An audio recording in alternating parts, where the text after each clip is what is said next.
So, is it possible that the federal income tax is about to be eliminated? Every decade or so, this topic gets dusted off, but in the last few weeks, it's come roaring back. And in a cabinet meeting just earlier this week, President Trump said something that, if we take it literally, it would completely rewrite the entire tax system. This is what he said. At some point in the not too distant future, you won't even have income tax to pay because the money we're taking in is so great, it's so enormous that you're not going to have income tax to pay. Whether you get rid of it or just keep it around for fun or have it really low, much lower than it is now, but you won't be paying income tax. Now, there's also been some references to making income tax free for anyone under $150,000, and this proposal to just completely eliminating it. There's been the $2,000 dividend that's been talked about, and I don't want to go into all of that today. I just want to talk about the very basics of the federal income tax system and how we could replace that. I want to do this, though, before the YouTube clickbait crowd turns this into a circus. So here's a few of the facts. Now, before we go any further, I do want to address something here. Some of you are, I'll say this nicely, politically sensitive. And you might get irritated anytime what you construe as politics show up on a channel that's supposed to be about retirement planning, but let's not pretend politics doesn't matter here. The policies that come out of Washington have a huge impact on your retirement. I mean, think about the One Big Beautiful Bill Act, or back during President Biden's term with the repeal of the windfall elimination provision and the government pension offset. Those were not minor tweaks.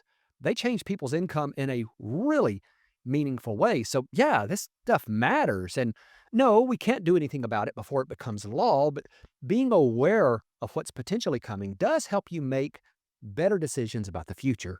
And that's why we're talking about it today.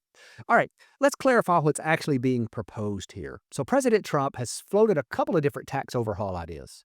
One version eliminates the federal income tax entirely, or at least for people under a certain income level. And then another idea involves sending out these $2,000 dividend checks that would supposedly be funded by revenue from tariffs. Now, to be completely fair, some Treasury officials have softened that up, or at least reframed pieces of those proposals in some follow-up comments, but the messaging is out there. People are hearing it, and it's raising a whole lot of questions. So let's zoom out for a second and look at the big picture, how the federal government actually gets its money. In the fiscal year that just closed, the federal government collected about $5.2 trillion in total revenue. So $2.6 trillion, that's about half, came from individual income taxes. The rest came from payroll taxes, corporate income taxes, and several smaller sources. But as part of that $5.2 trillion, about $260 billion came in through tariffs.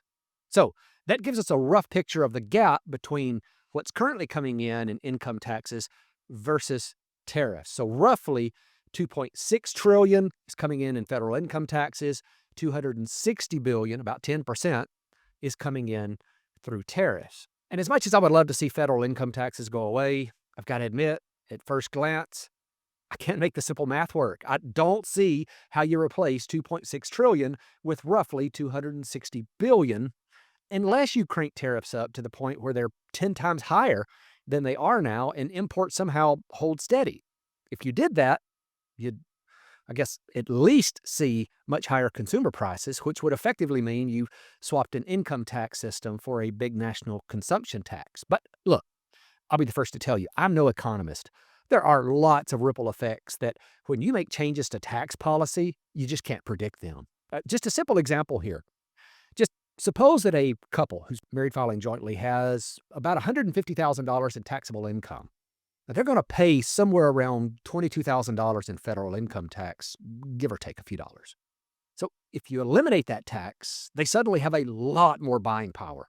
That extra $22,000 could absolutely help them absorb higher prices that show up because of the tariffs. So if you really did a clean one-to-one trade-off where income taxes disappear and tariffs fill the gap, people would have more cash in their pockets to deal with some price increases. And remember, not everything we buy is imported. Domestic goods wouldn't face tariffs at all, and that changes the mix. And then you get into the second-order effects. If importers don't like paying those tariffs, some of them may just move production to the United States, and That creates jobs here, which sounds great, but it also means fewer imports to tax and less imports, less tariff revenue. So the very thing that's good for American workers could undercut the money you were counting on to replace the income tax. Dear Lord.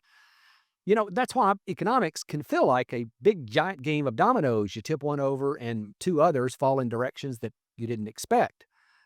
And that's why I get really skeptical when I hear all the economists agree that this will definitely cause X or Y. You can build all the models you want, but reality doesn't always cooperate with your assumptions. You know, think back for a minute to when tariffs were first announced. This was back in April of this year. The stock market dropped about 19% because everyone was convinced this would unleash chaos and immediate runaway inflation. And that story just didn't play out like they thought it would. A lot of this is modeling in a classroom, and it's fine, but the real world doesn't live in a spreadsheet. So if you tried to make this huge shift and said, we're going to multiply tariffs by 10 and eliminate the federal income tax, the truth is, nobody, no one out there can honestly tell you how that's going to end up. It might work out great. It might be a total disaster. There's no model that can reliably predict the final outcome of a change that big.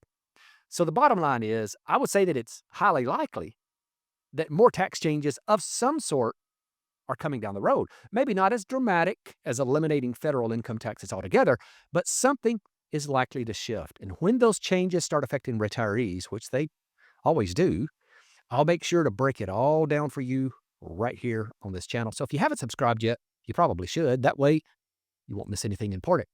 Thanks so much for watching.